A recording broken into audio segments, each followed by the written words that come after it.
Alright, welcome back to a new episode of the Yes Mod here in TEW 2020. It is a go-home show for our Payback edition of the series, and yeah, big hiatus, and I have a couple of new series that are going to be coming in on the channel along with this one. And the thing about the past few months of my life is that I started these series, I'd record a couple episodes of them, and then I would forget.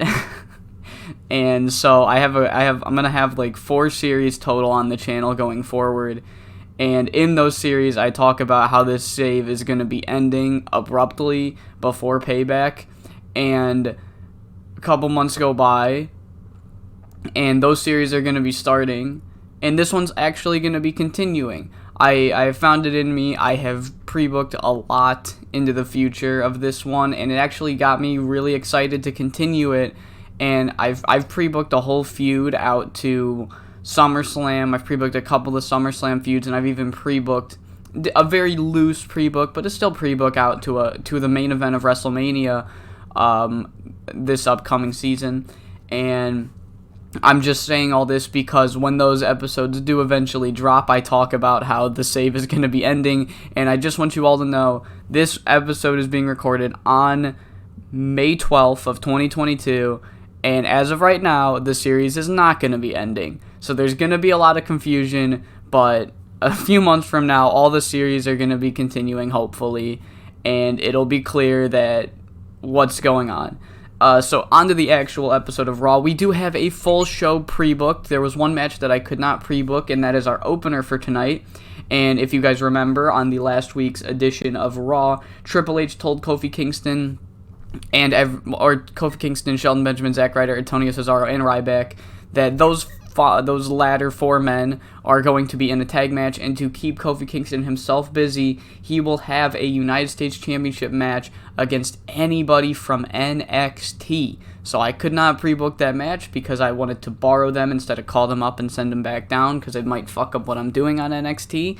It will fuck up what I'm doing on NXT, so I could not pre-book that. We also have main event Heath Slater. Main event Heath Slater coming out tonight. That'll be an experiment.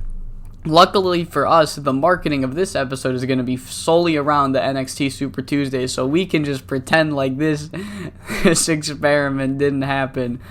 We have the hopefully blow-off angle to this Funkadactyls Fandango feud.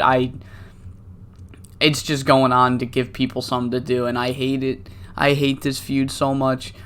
So hopefully it'll end soon. And then finally we have a tag match where Mickie James and AJ Lee asked for this match to prove to Mickie James that she is a changed woman because she just turned face. And yeah, that's pretty much the gist of this match. A couple of major angles I have are kind of that storyline where we have a heel that just turned face, and they are trying to go out of their way to prove that they are now faces.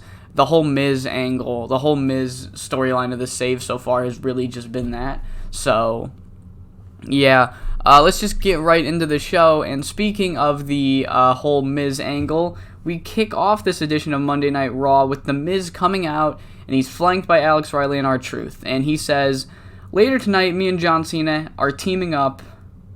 I said that like shit. There's supposed to be a period right there. "Later tonight, me and John Cena are teaming up." Now, I'm sure you all know this, but me and Cena have a very storied past. So, John, can you please come out here?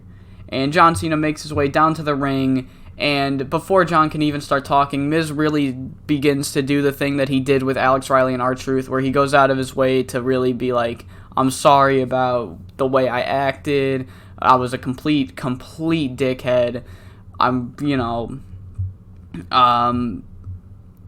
Really just kind of apologizing." And John Cena says, "Miz, you don't have to do all this. I've seen your actions of the past month and a half, and really, I saw you make amends with some of your worst former enemies," referring to, of course, Alex Riley and R-Truth. And he says, "Believe me, Miz, if I didn't believe you've changed, I would have never been willing to put myself on your team. And then, let's just get some let's go back and get some game plan to kick our enemies to the curb. So, yeah, John Cena raises The Miz's hand, and the fans cheer or boo, depending on whether or not they like John Cena. We're still in that kind of time period. So really just a promo to show that The Miz and John Cena are going to be on the same page going into the main event tonight.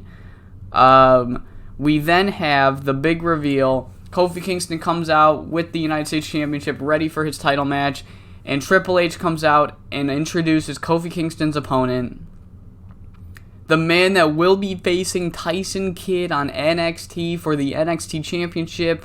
Will he go in there, and will he come out of NXT Super Tuesday as a double champion? Kofi Kingston, your opponent is Kassius Ohno. Oh no. Oh no. And the match goes about as you expect. Kofi Kingston and Kassius Ohno go 9 minutes. Completely even match to build up NXT and Kassius Ohno without having him win the fucking US title. And Kofi Kingston retains the title. So, yeah. A match I'd love to see. Of course, it gets a 64 because they're playing to a one-man crowd here. The game is. We then have an angle from Sweet Tea. He cuts this promo from the back where he basically just says, after what happened last week, or was it last week? Dude, I'm going to be honest, I don't remember what happened. I'm going to be honest, I haven't been paying attention. I reread the shit and just whatever the fuck happened in this fucking Brodus Clay feud. Totally forgot. I think Fandango laid him out. And what he's saying is that the doctors say he's not medically cleared and they don't want to risk him. Like, he's not medically cleared at all. Fandango fucked this dude up. And they aren't going to let him accompany Brodus Clay right now for the tag match. And because of that, Fandango beats Brodus Clay in a very shitty match because it is Fandango, Alicia Fox, and Summer Rae versus Brodus Clay and the Funkadactyls. Yeah, 39. Hopefully this feud's over. If it's not, then Jesus Christ. Next segment, we have a very quick 3MB come up to Mark Henry, and they're like, yo, you saw what happened with The Miz and John Cena? Let's get our own groove going, Henry. Why don't you come join us in our locker room for a rehearsal? And Henry just fucking doesn't. He says no. I wrote he says no. He doesn't say no. He just walks through them, like bumps off of Jinder Mahal. Just fucking ghosts them straight up. We then have a angle between Daniel Bryan and Kane, where Daniel Bryan very sappily talks to Kane. That's the term I used in my Excel sheet. I even fucking wrote the very sappily in italicized the very sappily. He talks to Kane about the end of Team Hell No, and Kane hugs him out of habit. He doesn't cry or anything. Like, Daniel Bryan's like on the verge of tears about the fucking breakup of this team. Kane, he doesn't cry, but he out of habit gives him a hug. And for those of you that have forgotten, Kane has signed a contract with SmackDown. Daniel Bryan signed a contract with Raw. So the Team Hell No is going to be Team Hell No More. That was a great line, 64. You should put that on a t-shirt. So yeah, this is just kind of a one final promo between these two. Gets an 82. Good shit. We then have the AJ Lee and Mickie James win their match. They have excellent chemistry together. Holy shit. If we had women's tag titles, bro, these are the fucking first and only champions. God damn. I wish they had. I wish I could know if they had fighting chemistry fighting already. But, it's a tag match, so we don't know. 51 for that. But the story of this match is that Mickie James kind of stole the win on this one. Like, AJ Lee hit her move, and Mickie did the thing where she tags herself in, and then hits the Mick kick and wins. Or I guess the Mickie DT in this case. And AJ Lee takes it during the match, but after the match, she... Yeah, I know, because AJ Lee's fucking awesome. God. Does that mean anything? Did she get, like, the fucking Flavor of the Month gimmick, or... Oh, I guess she ground wells of public support, maybe? Or has that always been there? I can't remember. So she takes it during the match, but after the match, she's like, yeah, yeah, I might have changed my attitude, but I'm not someone you want to fucking mess with. You're still going to be fighting for my title, and I'm going to make sure that you fucking... I don't know what I'm saying. Basically, AJ says, I might have changed my attitude, but I'm not one to mess with, and then a fucking brawl ensues between the two baby faces. So, cool. We then have a 72 rated angle where we are following Mark Henry backstage as he enters his locker room, only to find that 3MB have unintentionally trashed the entire place setting up for their rehearsal. Jinder tries to lead the air guitar band and goes, everybody ready? Okay, on three. On 3, 1, 2. Jinder is cut off by Henry before he can get to 1, where Henry just throws him across the fucking room. Mark then grabs the metal crate that Jinder was standing on and chucks it right at Drew's head, fucking knocks him out. Turns his attention to Heath, and Henry tells him, Slater, the only reason you're still breathing right now is because I need you at 100% for our match later. If you don't take this match tonight seriously, I will seriously punch your sunglasses down your throat until you're unable to speak. Now, I'm going to leave my locker room for 10 minutes, grab some grub at catering, and if I come back and the place is still a mess and you guys are still in here, there will be some new inductees into the Hall of Pain. I can't swear. I can't swear when I'm talking as them. Because this is a PG product. Time for the tag match. For the U.S. number 1 contenders tag match. Cesaro and Ryback have absolutely zero chemistry as partners. We can kind of play that off as that they aren't partners, and I wasn't going to use them as partners. So Ryback got a 49, which is not good. Because if I remember correctly, he's the most over guy on this match by far. So it gets a 60 when Ryback pins Shelton Benjamin after a shell shock that goes 18 or 17:44. We're building up Ryback because he's off of a WWE Championship match, and I don't want to bury him. So, I don't, fuck it. So after the match, Cesaro tries to celebrate with Ryback, but Ryback lays him out too, and that's how we can kind of, play off this whole, they had no chemistry as partners because, Ryback didn't want to be his partner.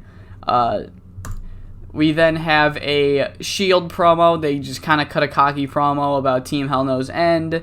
Just we're the dominant force at WWE, whatever, da-da-da-da-da. And then they move aside and be like, yeah, we fucking beat the shit out of Bobby Roode. They step aside, and Bobby Roode is laying there as Kane and Daniel Bryan were too focused on themselves to remember their tag partner wasn't with them.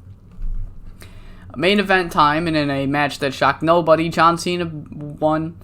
But Miz pinned Heath Slater after the skull-crushing finale. John Cena just ahead of the fucking pack. Holy shit, 85. Segment got an 80.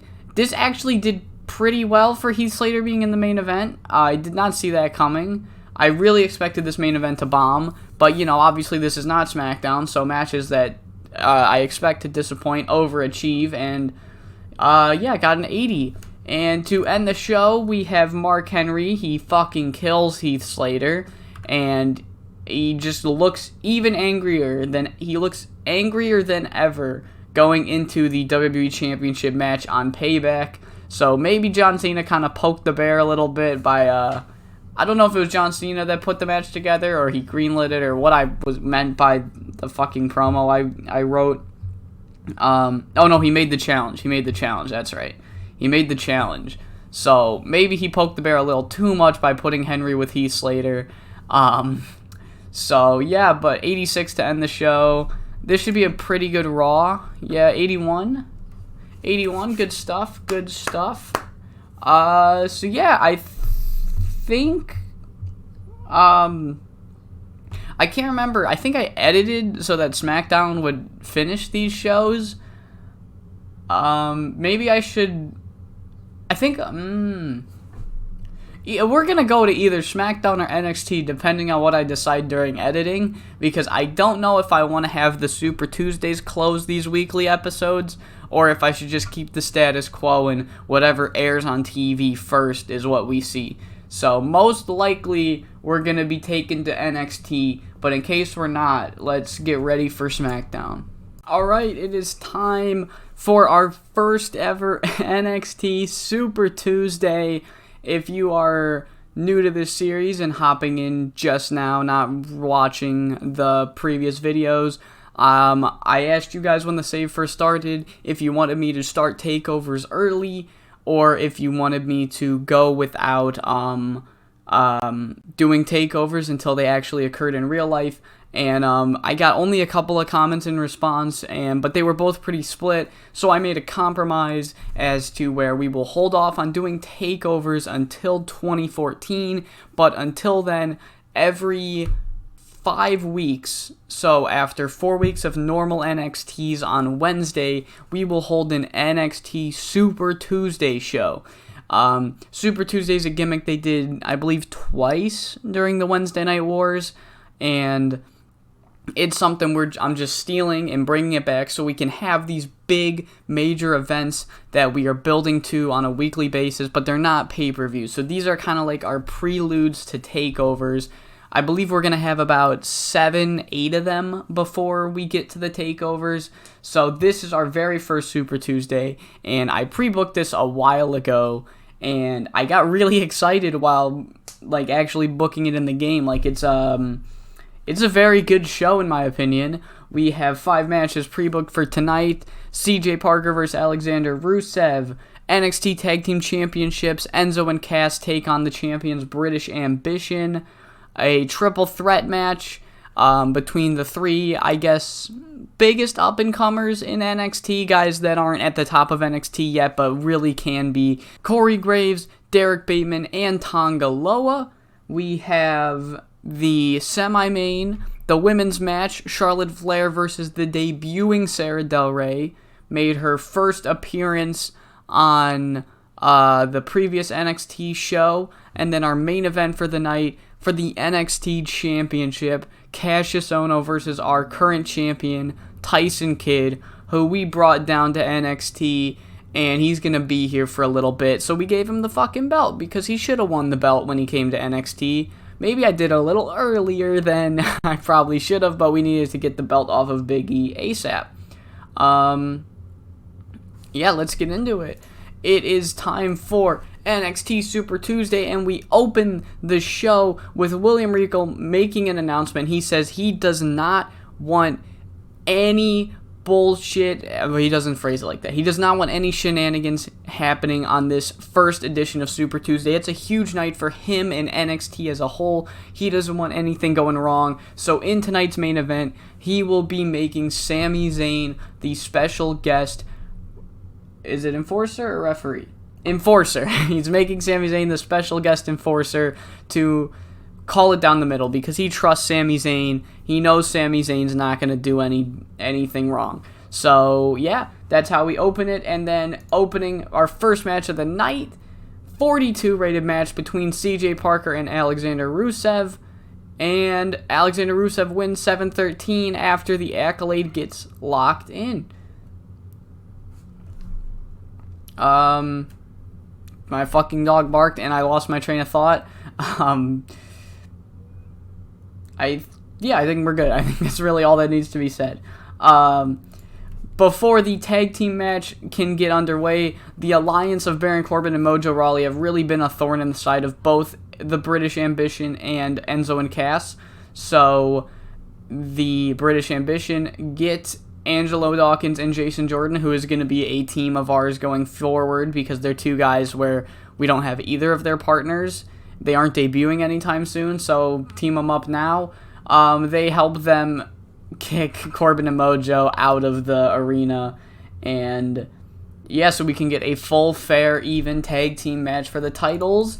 And it's a 41 rated match where Adrian Neville just fucking carries the match. Everyone else gets 30s. Adrian Neville gets a 50, pretty much. And British Ambition retain an 11:56 where Neville pins Enzo Amore following the Red Arrow. First defense of the tag titles. And after the match, Enzo and Cass officially turn babyface. They were heels technically. I guess I was booking them as heels, and this is really the first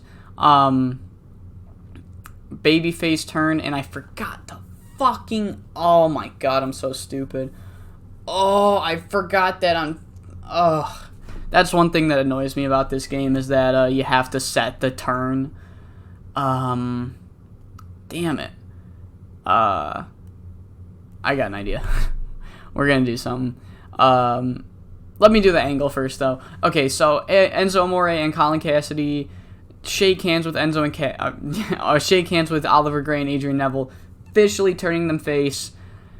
And right before any good deeds continue good, the returning from injury Sakamoto with his partner Sylvester Lefort return the Underground, come out with chairs, and lay waste to everybody. They lay down everyone with chairs and stand tall following the tag team title match. Alright, so here's my idea. So I had to turn off it's not going to say. I had to turn off booking times because I forgot to make this 2 hours, and I wasn't going to completely compromise the Super Tuesday. So we are just going to Colin Cassidy, Enzo Amore, just kind of a fake angle here. If you put it as minor, it's not going to impact the show's performance. I do this every now and then in case I forget to do stuff. So, cool. Alright, so there's the turn angle. If you're wondering why there was a cut there, I fucked up the fucking main event angle, and I'm really fucking pissed about it. I don't know how, but I was trying to do this shit so fast without editing so you guys wouldn't see the rest of the show by accident, that for some fucking reason I hit X instead of add angle, and I moved the bottom angle to the top so fucking fast that I fucked up the last angle. So that angle already ran technically. I have screenshot of it obviously, so I'm just gonna put it at the end and we're gonna continue this kayfabe. But I'm really fucking pissed at myself.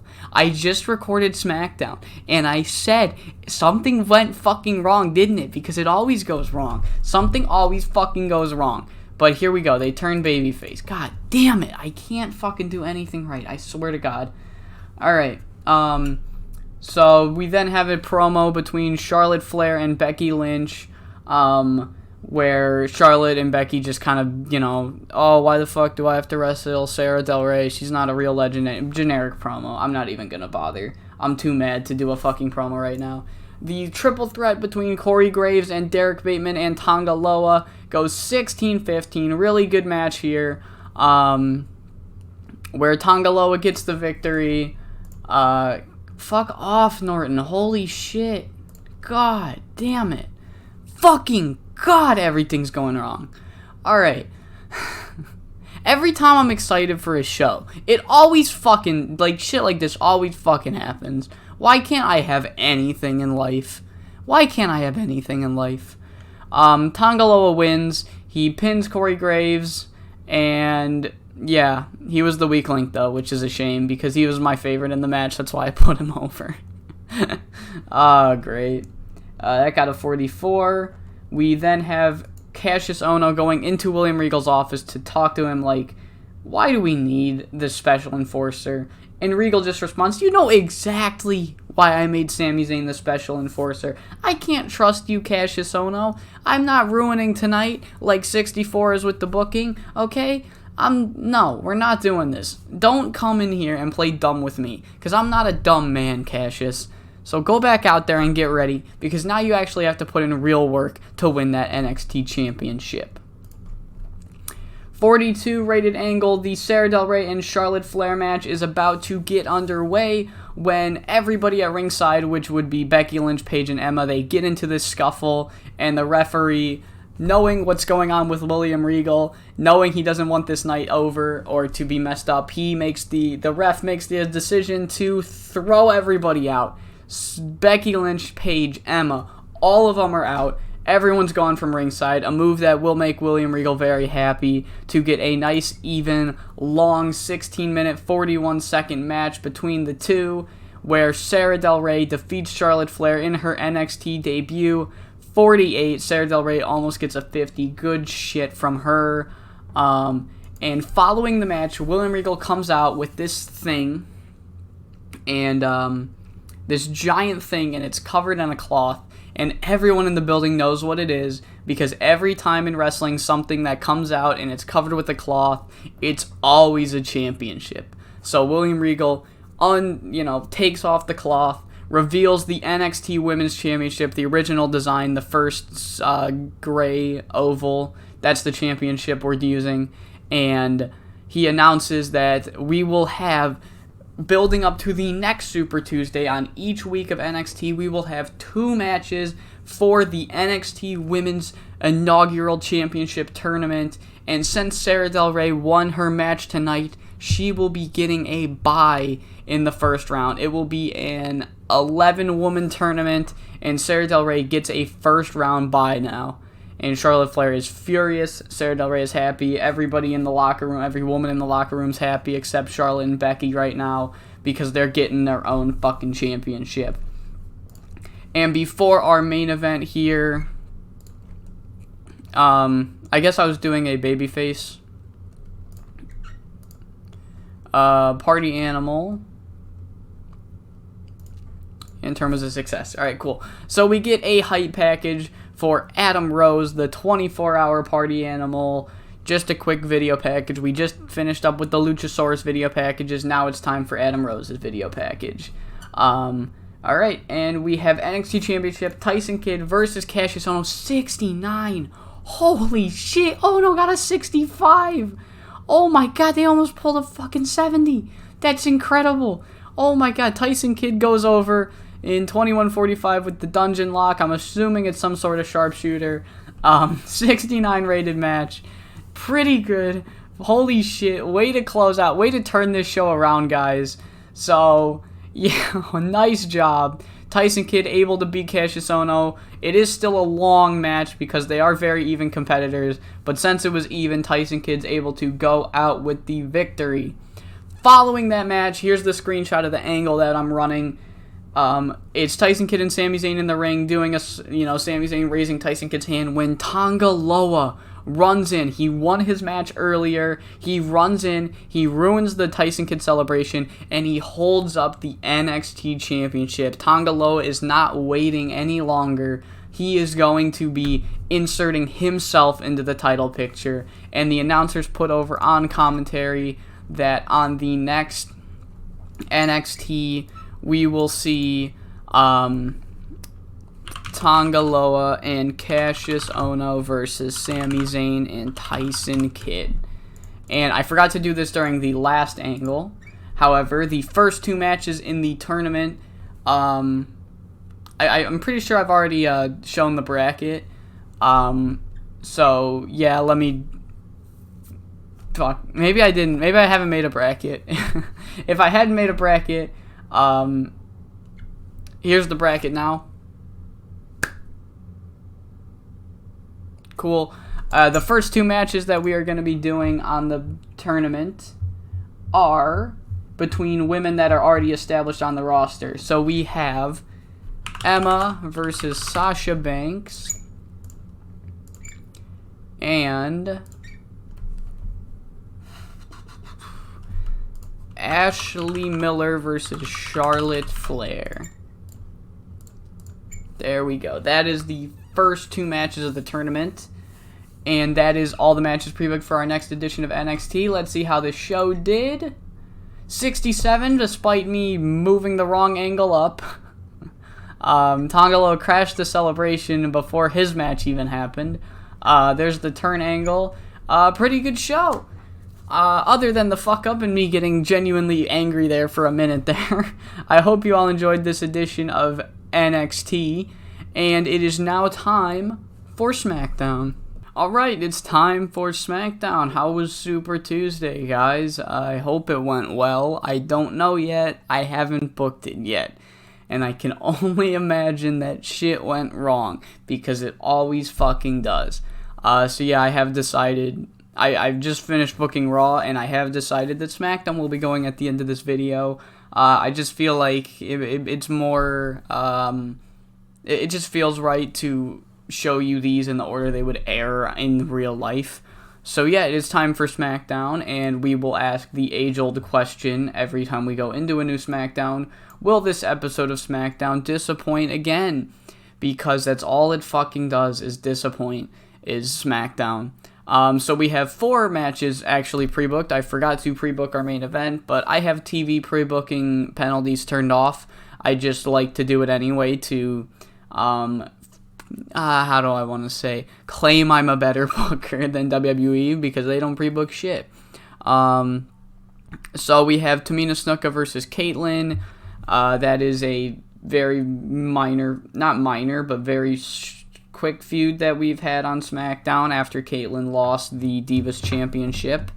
So yeah, this is the blow-off to that. We have a number 1 Contenders triple threat tag team match.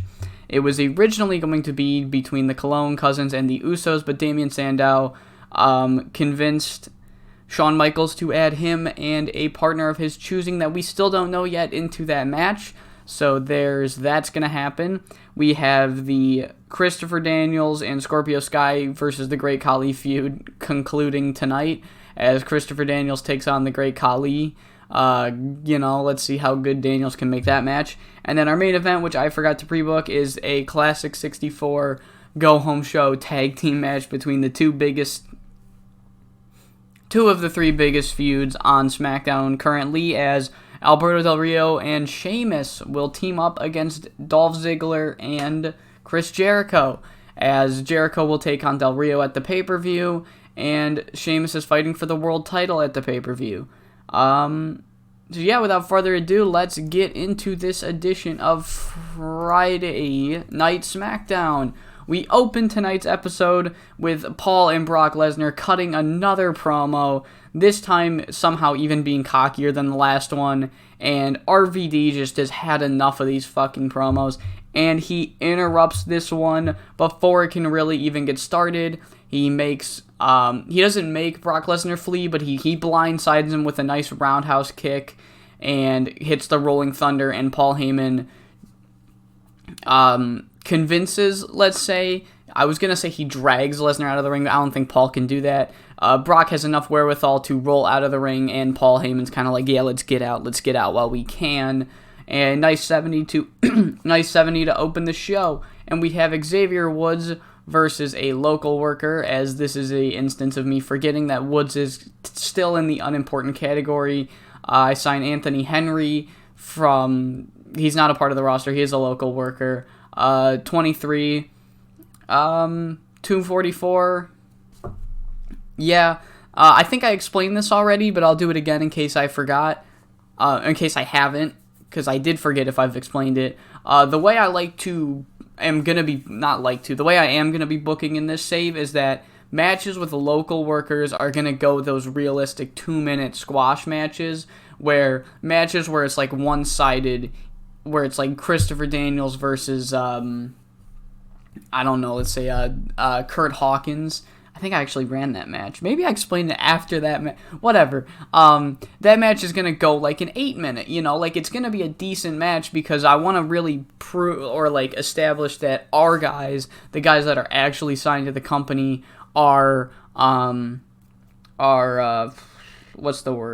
actually top tier competitors, top tier wrestlers in the sport, and guys that aren't are going to get beaten 2, 3, 4 minutes. And nothing against Anthony Henry. I really like his wrestling. He's just not a part of our roster, so he's not going to get a good showcase. So yeah, I think I've explained that already, but in case I haven't, that's my thought process as to why a match involving Kurt Hawkins will go 7 minutes. It also helps me book because I don't have a lot of guys on the roster. That got a 23, and for those of you that are watching these as they come out and have experienced this long hiatus, you might have forgot that Xavier Woods himself has kind of been on a short hiatus. Following his loss to Sheamus, this is his first appearance, and Woods is cutting a promo where he's like, I'm not going anywhere. I'm not getting lost in the shuffle, guys. I personally took some time off because some big things are brewing. I can't say exactly what yet, but you'll all find out what I'm referring to soon enough. So Xavier Woods planning something? Maybe another attack against Sheamus? I don't know. We'll have to find out. Sheamus and Alberto Del Rio, Jesus Christ, 59. They are backstage, and the whole gist of this promo is that Del Rio's trying to convince Sheamus to cheat during the main event, and Sheamus is like, dude, no, I'm not that kind of guy anymore. I don't do shit like that. I don't do stuff like that. My bad. Didn't mean to swear. And that's basically the whole promo, is that Del Rio's trying to convince him to cheat, and Sheamus is like, fucking no. Caitlyn versus Tamina Snuka. Caitlyn wins, as I'm sure everybody expected. She hit the spear in 12:37. Match got a 43. Pretty good. But after the match, Caitlyn cuts a promo, hot off of her win, and she makes a challenge to either AJ Lee or Mickie James, whoever is going to be the Divas Champion, for them to meet her on Monday Night Raw next week. Face to face. Not for a match. She's not officially doing a match. Just face to face meeting. That got a 52. And now it is time to reveal who Damien Sandow's partner is. We have the Cologne Cousins in the ring. We have Jay and Jimmy Uso in the ring. And Damien Sandow, he hypes this guy up. He's like, he's one of the greatest superstars on the roster. And one of my closest friends, ladies and gentlemen, Cody Rhodes. Boom, Rhodes Scholars. I don't know if this is their reunion, because I don't remember if they were teaming before this. So this is either the debut or the re-debut of the Rhodes Scholars. And they win. They are now the #1 contenders for the WWE Tag Team Championships. Rhodes Scholars beat the Cologne Cousins and the Usos in 15:31. It's an elimination match. That's just default in the game. It's not an elimination match. Ignore that. They pin whoever, I guess, Cologne Cousins first, so they pin Primo. Pretty good, I guess pretty good. I got a 47, maybe that wasn't pretty good. We then have a segment backstage where Wade Barrett proves that he is still one of the best promos on the entire roster somehow. So Ezekiel Jackson is just backstage minding his own business when he's stopped by Wade Barrett. Wade goes, "Hey, Big Zeke. Just the man I wanted to see." Zeke responds with, "What on earth do you want, Wade?" And Barrett says, "Remember a few weeks ago when I hired you to be my bodyguard? That was really great, wasn't it? That was a great angle. I was thinking we should do that again. Same deal. You help me retain my IC championship this Sunday. I'll give you a title match on the very next SmackDown." Jackson immediately responds with, "That's an easy one." No. Do you think I'm stupid, Wade? Remember when you made that promise last time? I almost didn't get my title match. Barrett says, okay, I see your point. However, keyword, almost. Look at it now, Zeke. I try and screw you, Sean's just going to give you the title match anyway. So, you know that I can't get out of that match. Jackson goes silent because Wade made a really good point there, as why would he be making this offer if he knows that Jackson's just going to get the title match anyway?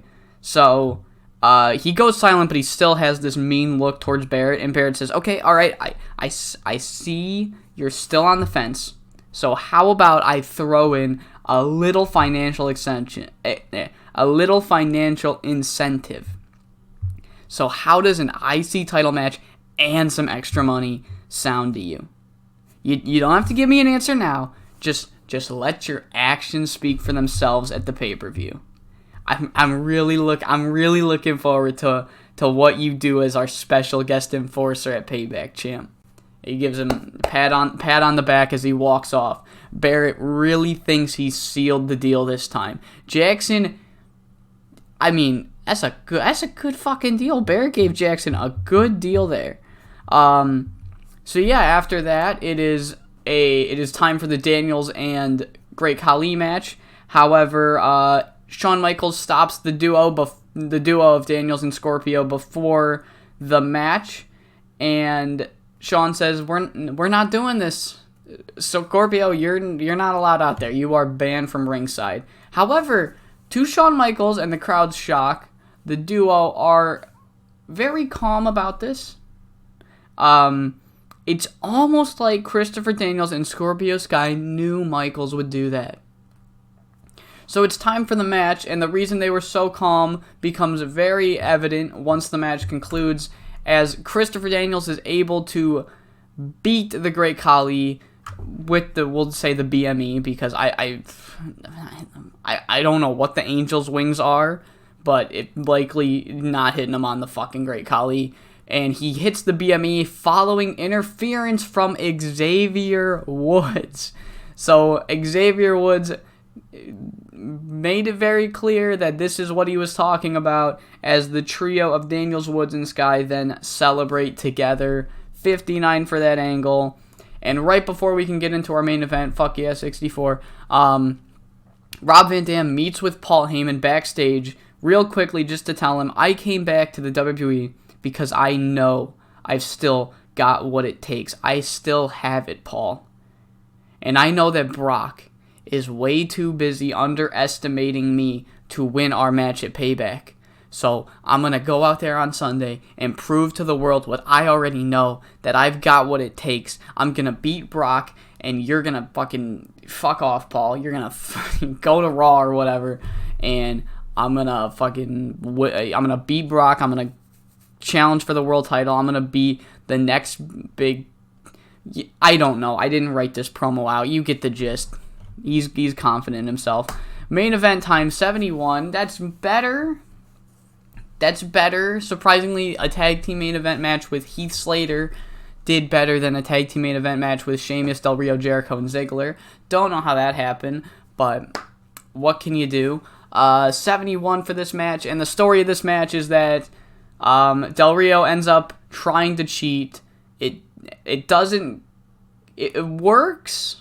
However, his plan to cheat involved Sheamus following up on it, and Sheamus walked out because he was cheating. He was like, I fucking told this guy I'm not a cheater. I'm not doing it this way. And he walks out on Del Rio, and the match goes for about another minute where Ziggler can hit the zigzag, pin Del Rio, and the two baby faces win as opposed to the one baby face and the one heel.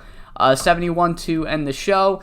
And after the match, we have a short celebration where Jericho and Ziggler just kind of like raise each other's hands, and then they do a nice little tease to a possible future feud for the world title, as after the celebration, Jericho just kind of gives that World Heavyweight Championship a nice long look, and Ziggler notices this. No definitive. We don't know if because I don't know if they're gonna feud after Payback. I don't know yet.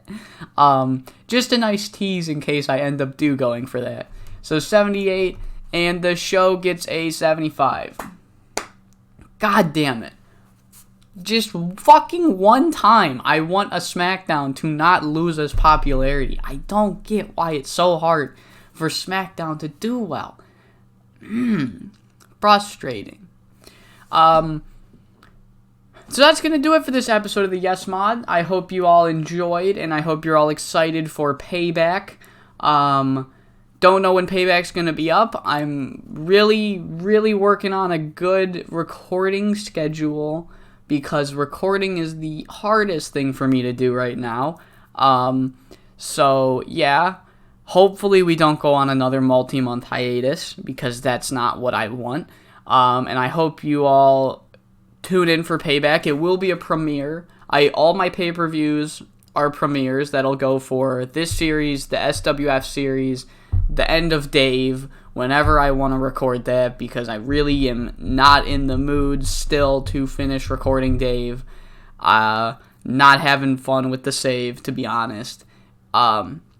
Saves like Dave, this is what you'll notice about me, is the reason I have so many WWE saves on the channel is because starting up saves like Dave, where it's a complete like overhaul and you're really working with your own thing, you have all the freedom in the world, but you also don't, in a way. It's hard to explain. I might go more in detail in an episode of the Dave series for the actual Dave fans, because I know there's probably a good chunk of you guys that only watch my real world stuff. So yeah, whenever I want to record Dave, that's when I'll finish it. So I hope you all enjoyed this. I hope you all are amped for Payback. Yeah, and I guess that's it. See ya.